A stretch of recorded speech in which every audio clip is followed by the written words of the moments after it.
যারা এসেছি, যাদের সন্তান রয়েছে, ছোট ভাই রয়েছে, ছোট বোন রয়েছে, কাল থেকে আগামীকাল থেকে সবাই আপনার সন্তানদেরকে মক্তবে পাঠাবেন।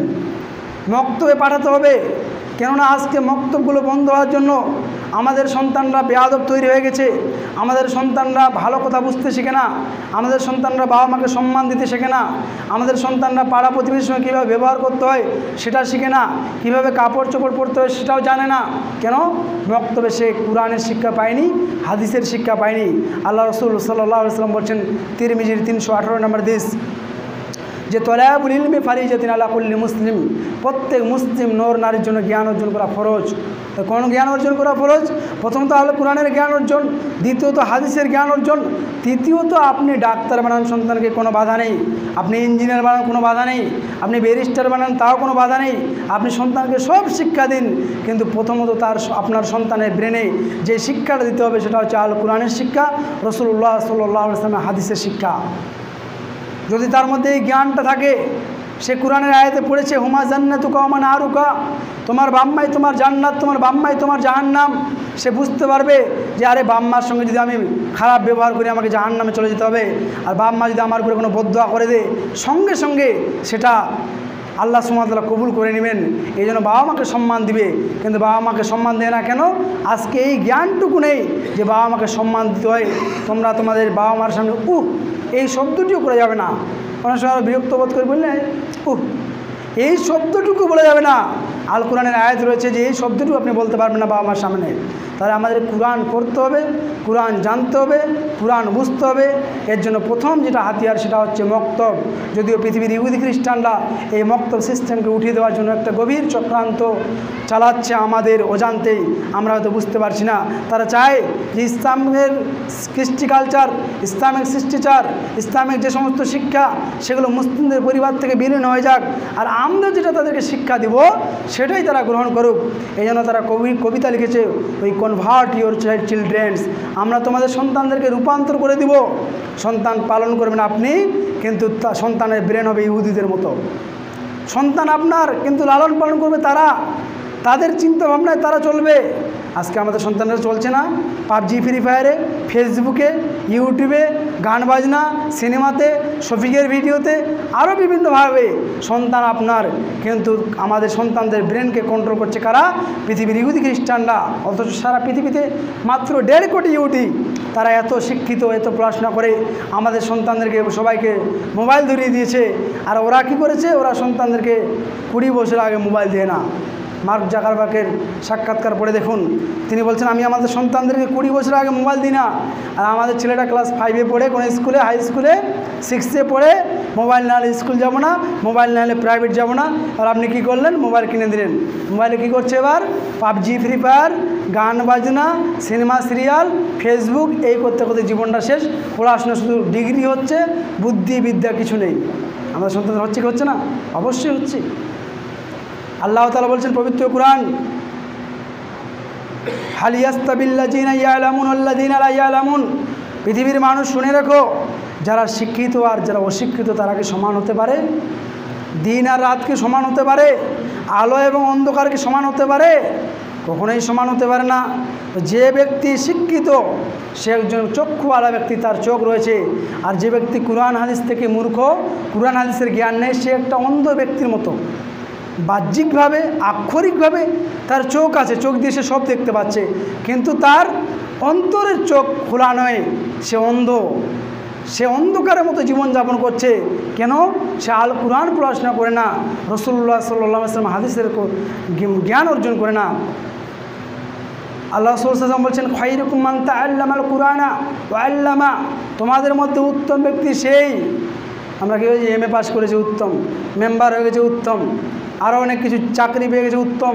তোমাদের মধ্যে উত্তম ব্যক্তি সেই যে নিজে কোরআন শেখে এবং অপরকে কোরআন শিক্ষা দেয়। এবং এই কোরআন শিক্ষা করা ফরজ প্রত্যেকের মানুষের জন্য। 5 ওয়াক্ত নামাজ যেমন ফরজ, তেমনিভাবে 24 ঘন্টায় আমাদেরকে যারা কোরআন পড়তে জানি না, আমাদের কোরআন পড়াটা ফরজ। কোরআন শিখতে হবে, কোরআন জানতে হবে, কোরআন বুঝতে হবে এবং কোরআন অনুযায়ী আমাদেরকে জীবনযাপন করতে হবে। কারণ কোরআন ছাড়া যদি আপনি জীবনযাপন না করেন, কিয়ামতের মাঠে আপনাকে প্রত্যেকটি সেকেন্ড হিসাব দিতে হবে। আদম সন্তানের পাক হয়ে হেলতে দেওয়া হবে না। 5টি প্রশ্নের জিজ্ঞাসার উত্তর না দেওয়া পর্যন্ত আদম সন্তানের পাকে হেলতে দেওয়া হবে না। 1 নাম্বার, তার পুরো জীবন বুঝাতে হবে, সারা জীবন বুঝাতে হবে। আপনি মনে করেন 70 বছর বয়সে মারা গেলেন, 70 বছরে কী করেছেন না করেছেন সব বুঝাতে হবে। 2 নাম্বারে ওয়ান স্বাভাবিক, তার যৌবনকালকে বুঝাতে হবে। যৌবনকালে মানুষ বেশি পাপ করে, যৌবনকালে একজন পুরুষ অন্য মহিলাকে ফোন করে, যৌবনকালে অন্য নারী অন্য পুরুষকে ফোন করে, বেগানা পুরুষকে। এই জন্য যৌবনকালটাকে আবার এক্সট্রাভাবে বুঝাতে হবে। যুবক তুমি যাবে কোথায় বলো এবার? যুবক তোমরা কি করবে? এই যৌবনকালে মোবাইল পেয়ে জীবনটাকে বরবাদ করে দিচ্ছ। আল কোরআন শিক্ষা না অর্জন করে, হাদিসের শিক্ষা অর্জন না করে পাবজি আর ফ্রি ফায়ার খেলে ধর মার কাট ফার করে জীবনটাকে নষ্ট করে দিচ্ছেন। এই প্রত্যেকটা সেকেন্ড হিসাব আপনাকে কিয়ামতের মাঠে বুঝাতে হবে। তারপরে জিজ্ঞাসা করবে তুমি কোন পথে উপার্জন করেছো, হালাল পথে উপার্জন না হারাম পথে উপার্জন। আজকে আমাদের পরিবারগুলো দেখেন বেশিরভাগই হারাম উপার্জন, বিভিন্নভাবে গোষ্ঠীর লোন, বন্ধন, তারপরে আপনার বিভিন্ন LIC, আরও বিভিন্নভাবে যে সমস্ত হচ্ছে সেগুলো কিন্তু হারাম। সেগুলো আজকে আমাদের পরিবারের স্থান পেয়ে নিয়েছে। এটা খুবই মারাত্মক একটু ভয়ানক বিষয়। এরপরে জিজ্ঞাসা করা হবে তোমাকে যে জ্ঞান দেওয়া হয়েছিল সেই জ্ঞান অনুযায়ী কি আমল করেছো? সেই জ্ঞান অনুযায়ী কি তুমি কাউকে নামাজ পড়ার কথা বলেছো, ভালো কাজের আদেশ করেছো, অসৎ কাজ থেকে কি নিষেধ করেছো? এটাও জিজ্ঞাসা করা হবে কিয়ামতের মাঠে যে তোমার যে বিবেক দেওয়া হয়েছিল, তোমার যে বুদ্ধি দেওয়া হয়েছিল, সেই বুদ্ধি অনুযায়ী তুমি কি কাজ করেছো? তাহলে চিন্তা করেছেন যে কত বড় কিয়ামতের বিভীষিকাময় কত অবস্থা হবে। আজকে সূর্য কত দূরে আছে, 15 কোটি 30 লক্ষ মাইল দূরে, বিজ্ঞানীদের কথা। সেখান থেকে তাপ আসছে, সেই তাপের প্রখর তাপের সেই তাপের প্রভাবে আজকে আমাদের ঘাম বের হয়ে যাচ্ছে। যেই দিন সূর্য 1 মাইল উপরে চলে আসবে, যেই দিন 1 মাইল উপরে সূর্য চলে আসবে, সেই দিন কী অবস্থা হবে? আল্লাহ রাসূল সাল্লাল্লাহু আলাইহি ওয়াসাল্লাম বলছেন কারো ঘাম হবে টাকনু পর্যন্ত, কারো ঘাম হবে কোমর পর্যন্ত, কারো ঘাম হবে কাঁধ পর্যন্ত, কারো ঘাম হবে নাক পর্যন্ত। কেউ ঘামের মধ্যে হাবুডুবু খাবে। সেদিন সবাই নাফসি নাফসি করবে, সেদিন কেউ কাউকে রক্ষা করবে না, সেদিন সবাই নিজে নিজে ব্যস্ত থাকবে। ইয়াউমা ইয়াফিরুল মারউ মিন আখিহি ওয়া উম্মিহি ওয়া আবিহি ওয়া সাহিবাতিহি ওয়া বানিহি লিকুল্লি রিম মিনহুম ইয়াউমাইযিন শাআনুন ইগুনি। সেদিন প্রত্যেকে ব্যস্ত থাকবে। নিজের ভাই থেকে দৌড়িয়ে পালাবে, নিজের স্ত্রী নিজের স্বামী থেকে দৌড়িয়ে পালাবে, নিজের ছেলে মেয়ে নিজের বাবা মা থেকে দৌড়িয়ে পালাবে। সেদিন সবাই ব্যস্ত থাকবে, কেউ কাউকে রক্ষা করবে না। একটা নেকির জন্য ছুটে বেড়াবে, দৌড়ে বেড়াবে, কিন্তু কেউ পরিচয় দিবে না, পরিচয়হীন হবে যে আমি তোমাকে চিনি না। নিজের সন্তান বলবে, যে সন্তানের ভালো করার জন্য আপনি হারাম উপার্জন করছেন, যে সন্তানকে লালন পালন করার জন্য ইংলিশ মিডিয়াম স্কুলে ভর্তি করে দিয়েছেন, যে সন্তানদেরকে ভালো ভবিষ্যৎ তৈরি করার জন্য কুরআন এবং হাদিসের শিক্ষা দেননি, সেই সন্তান কিয়ামতের মাঠে আপনাকে চিনতে পাবে না। তার কত ভয়ানক এবং বিভীষিকাময় অবস্থা হবে, চিন্তা করেছেন?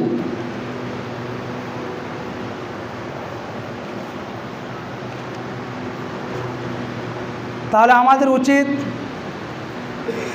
যে সকলে তো জানেন আমার জয়েন্ট দেওয়া হয়ে গেল ইনশাল্লাহ আজ থেকে, সকলে সন্তানদেরকে, ছেলে মেয়েদেরকে, বড় ব্যক্তিরাও সবাইকে কুরআন শিখতে হবে। কুরআন ছাড়া জীবন গরু ছাগলের মতো। কেন? গরু ছাগল পেশাব পায়খানা করে খায় দায় ঘুমায়, গরু বরং যেটা পায়খানা দেয় সেটা দিয়ে অনেক কিছু চাষবাসও হয়ে যায়, ধানের জমিতে দিলে ওটা উপকার আসে। কিন্তু তার থেকেও নিকৃষ্ট, গরু ছাগলের জীবনের থেকেও আমাদের জীবনগুলো নিকৃষ্ট। যে আল্লাহ সুবহানাহু ওয়া তাআলা কুরআন দিলেন, একটি মেসেজ দিলেন, সেই কুরআনের মধ্যে কী বললেন আমরা একটু পড়া চিন্তা করলাম না? আমরা মনে করছি মৌলভী সাহেবরা পড়বে আর আমরা যা শুক্রবারে যাব, দিয়ে একটু আলোচনা শুনবো, দিয়ে আবার বাড়ি চলে আসবো, এসে আবার আগের মতো হয়ে যাব। হবে না।